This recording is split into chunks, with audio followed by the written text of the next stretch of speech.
2010 жылы біз жаңа конституция кабыл алуу менен жергиликтүү бийликтин өкүлдөрүнө, жергиликтүү кеңештин депутаттарына, жергиликтүү мамлекеттик администрация башчыларына бир топ мүмкүнчүлүктөр берилген. Бүгүнкү күндө мына 4 жыл арадан 4 жыл өттү. 4 жылдын ичинде эмне кемчиликтер болуп атат?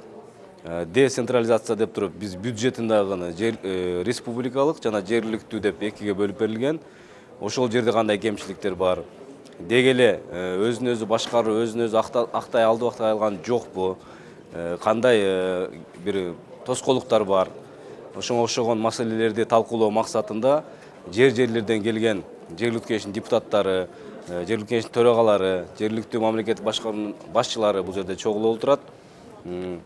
Биз максат кылып атабыз ушул тийиштүү мыйзамдарга өзгөртүүгө талап кылган болсо, ошол мыйзамдардын үстүнөн тыгыз иштеп, мыйзамдарды өзгөртүүгө алып баруу. Бул бюджет боюнча, бул жөнөкөй эле мисалы жөнөкөй эле пример айтып кетейин.